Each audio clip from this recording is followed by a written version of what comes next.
Bonsoir, bienvenue sur D8 d'un voyage au bout de la nuit. Dans l'émission précédente, je vous lisais toute la description du château de la misère dans le livre Le Capitaine Fracasse de Théophile Gautier. Je ne sais pas pourquoi je regarde le livre puisque la couverture est blanche, donc c'est étrange, mais j'espère que ça vous a plu déjà. Et maintenant, je vais commencer le chapitre 2. Alors le chapitre 1 se terminait, donc cette château de la misère, il y avait donc un homme qui vivait dedans, dans cette misère. Personne ne venait jamais, il était dans une totale solitude. Et là, à la fin du chapitre, le chien se mettait à aboyer, ce qui était étrange, le chat à s'inquiéter, et des visiteurs arrivaient, quelqu'un frappait à la porte. Alors c'était très étonnant. Voilà, on va savoir qui sont ces visiteurs étranges. Cigognac descendit l'escalier, protégeant sa lampe avec sa main contre les courants d'air qui menaçaient de l'éteindre. Le reflet de la flamme pénétrait ses phalanges amincies et les teignait d'un rouge diaphane, en sorte que, quoique ce fût la nuit et qu'il marchât suivi d'un chat noir au lieu de précéder le soleil, il méritait l'épithète appliquée par le bon Homère au doigt de l'aurore.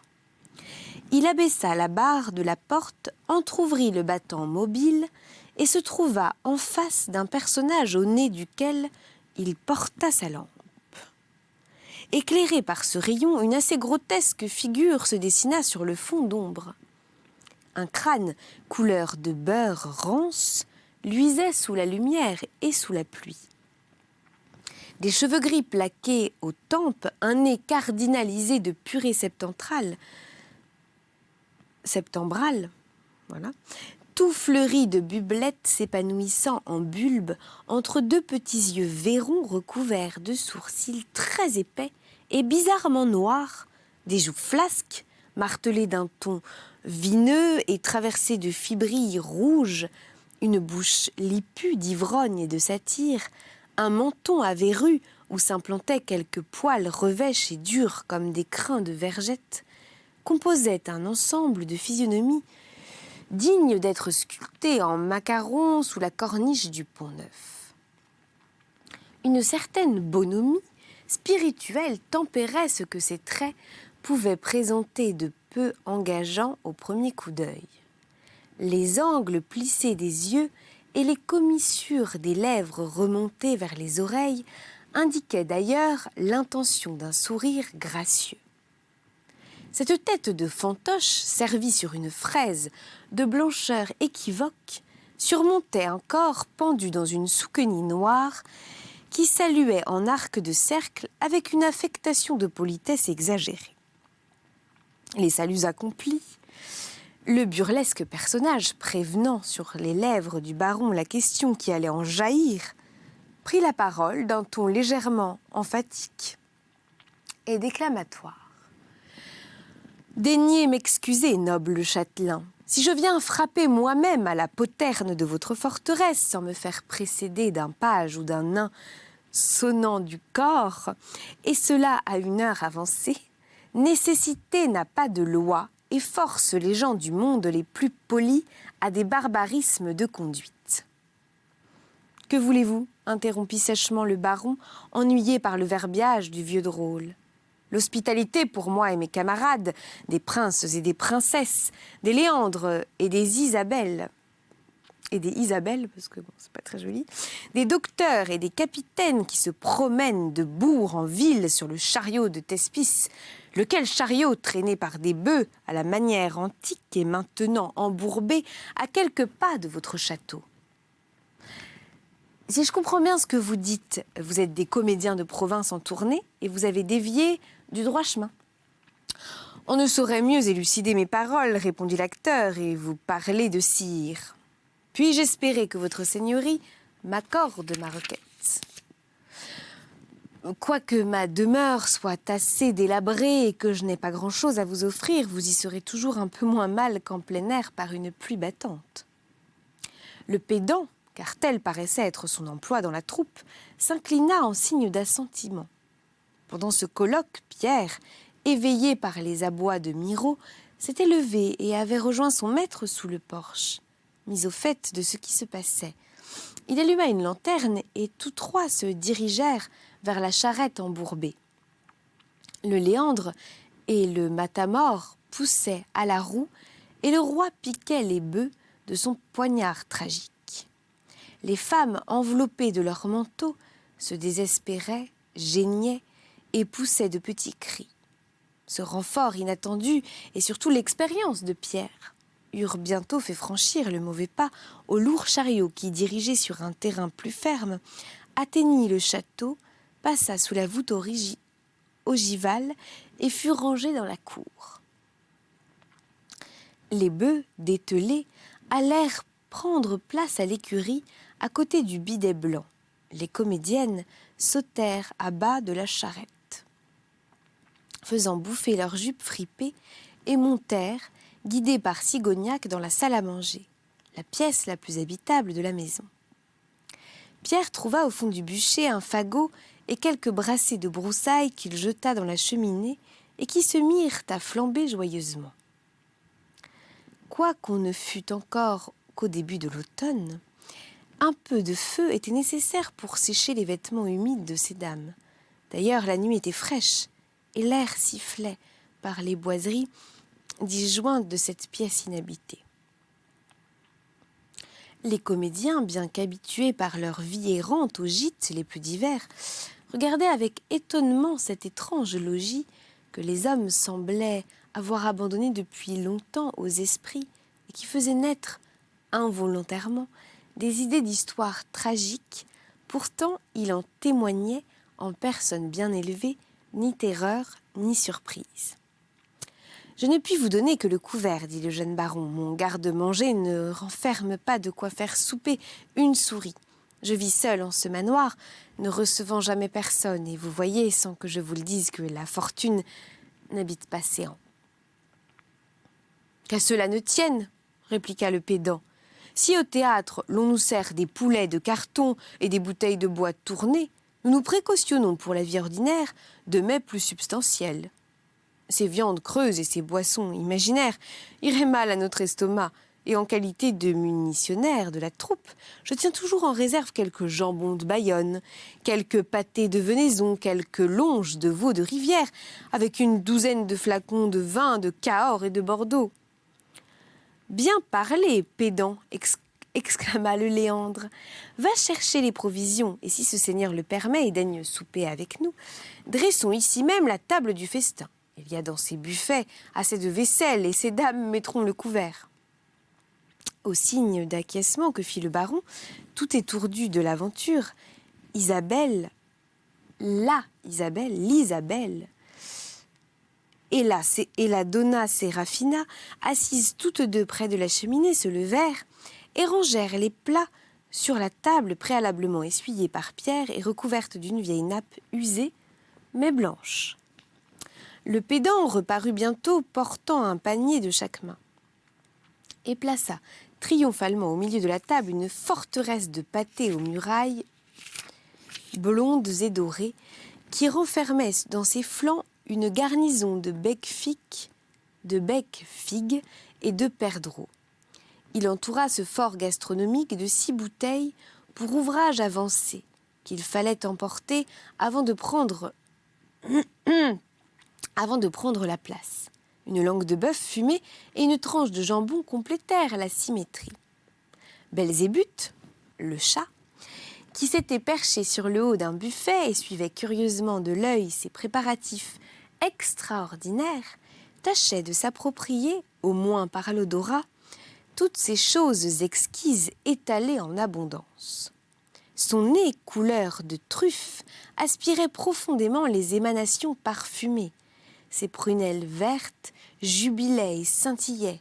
Une petite bave de convoitise argentait son menton. Il aurait bien voulu s'approcher de la table et prendre sa part de cette frérie à la Gargantua, si en dehors des sobriétés érémitiques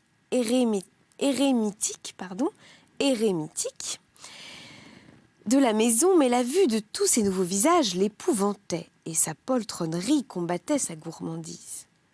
Ne trouvant pas la lueur de la lampe suffisamment rayonnante, le Matamor était allé chercher dans la charrette 2 flambeaux de théâtre, en bois entourés de papier doré et munis chacun de plusieurs bougies, renfort qui produisit une illumination assez magnifique. Ces flambeaux, dont la forme rappelait celle du chandelier à 7 branches de l'écriture, se plaçaient ordinairement sur l'autel de l'hyménée, au dénouement des pièces, à machine ou sur la table du festin, dans la Marianne de Méret et l'Hérodiade de Tristan. À leur clarté et à celle des bourrées flambantes, la chambre morte avait repris une espèce de vie. De faibles rougeurs coloraient les joues pâles des portraits, et si les douairières vertueuses, engoncées dans leurs collerettes et roides sous leurs vertus gadins, prenaient un air pincé à l'aspect des jeunes comédiennes folâtrant dans ce grave manoir, en revanche, les guerriers et les chevaliers de Malte semblaient leur sourire du fond de leur cadre et se trouver heureux assis à pareille fête, à l'exception de 2 ou 3 vieilles moustaches grises, boudant obstinément sous leur vernis jaune et gardant malgré tout les mines rébarbatives dont le peintre les avait dotées. Un air plus tiède et plus vivace circulait dans cette vaste salle où l'on ne respirait habituellement que l'humidité moisie du sépulcre. Le délabrement des meubles et des tentures était moins visible, et le spectre pâle de la misère semblait avoir abandonné le château pour quelques instants. Sigognac, à qui cette surprise avait d'abord été désagréable, se laissait aller à une sensation de bien-être inconnue. L'Isabelle, Donna Sérafina, et même la soubrette lui troublait doucement l'imagination et lui faisait l'effet plutôt de divinités descendues sur la terre que de simples mortels. C'étaient, en effet, de fort jolies femmes qui eussent préoccupé de moins novices que notre jeune baron. Tout cela lui produisait l'effet d'un rêve, et il craignait à tout moment de se réveiller. Le baron donna la main à Donna Sérafina, qu'il fit asseoir à sa droite. L'Isabelle prit place à gauche. La soubrette se mit en face. La duègne s'établit à côté du pédant. Léandre et le matamore s'assirent où ils voulurent. Le jeune maître du château put alors étudier tout à son aise les physionomies de ses hôtes vivement éclairées et ressortant avec plein de relief.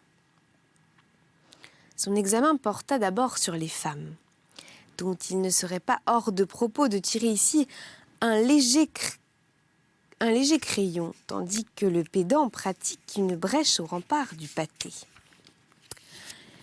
La Sérafina était une jeune femme de 24 à 25 ans à qui l'habitude de jouer les grandes coquettes avait donné l'air du monde et autant de manège qu'à une dame de cour.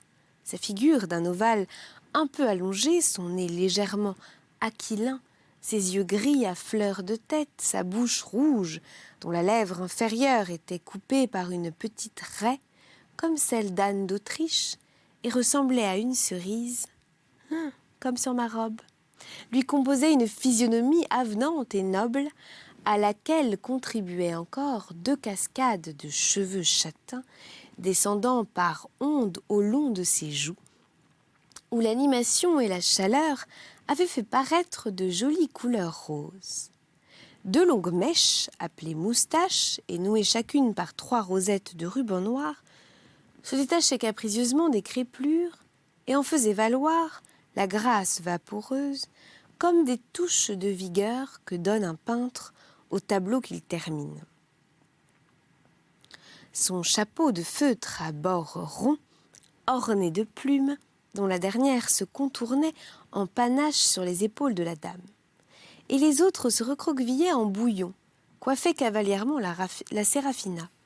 Un col d'homme rabattu, garni d'un point d'alençon et noué d'une bouffette noire, de même que les moustaches crevées, relevées d'aiguillettes et de brandebourgs, et dont l'ouverture laissait bouillonner le linge.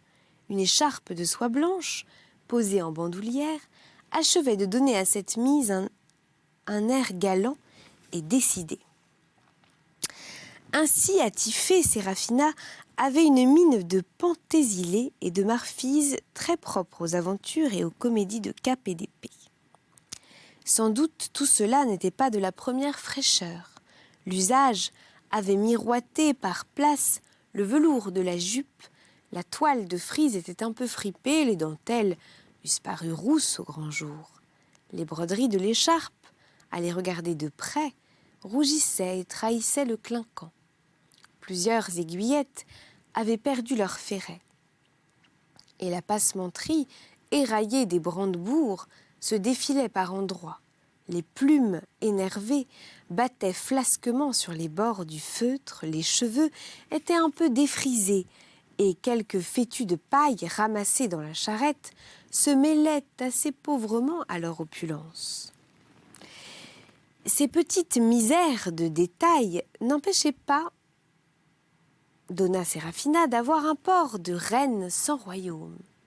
Si son habit était fané, sa figure était fraîche, et d'ailleurs cette mise paraissait la plus éblouissante du monde au jeune baron de Sigognac, peu habitué à de pareilles magnificences, et qui n'avait jamais vu que des paysannes vêtues d'une jupe de bure et d'une cape de calmande. Il était du reste trop occupé des yeux de la belle pour faire attention aux éraillures de son costume. L'Isabelle était plus jeune que la Donna Serafina, ainsi que l'exigeait son emploi d'ingénue. Elle ne poussait pas non plus aussi loin la braverie du costume et se bornait à une élégante et bourgeoise simplicité comme il convient à la fille de Cassandre. Elle avait le visage mignon, presque enfantin, encore de beaux cheveux d'un châtain soyeux, l'œil voilé par de longs cils, la bouche en cœur et petite, et un air de modestie virginale plus naturel que fin. Un corsage de taffetas gris agrémenté de velours noir et de jais s'allongeait en pointe sur une jupe de même couleur.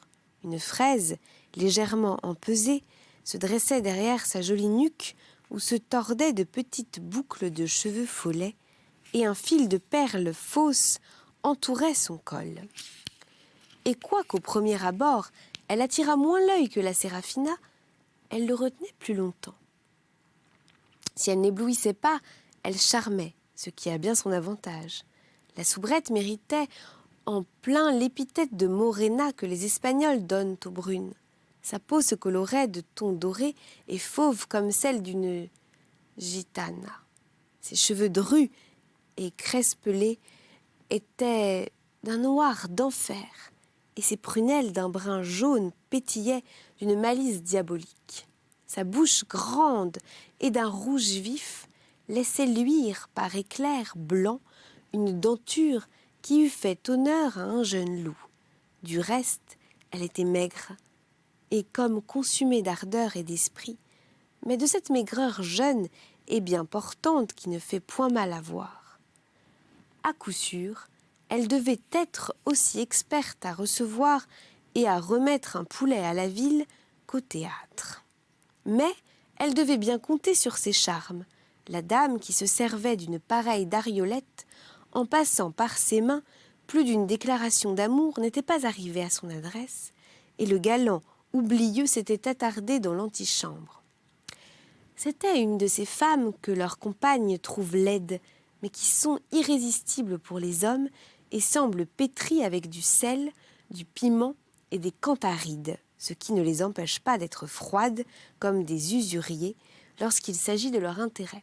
Un costume fantasque bleu et jaune avec un bas-volet de fausse dentelle composait sa toilette. Et voilà pour le Capitaine Fracasse de Théophile Gautier. Bien sûr, le livre n'est pas fini et ma lecture non plus, donc je vous retrouve très vite pour la suite de ce livre.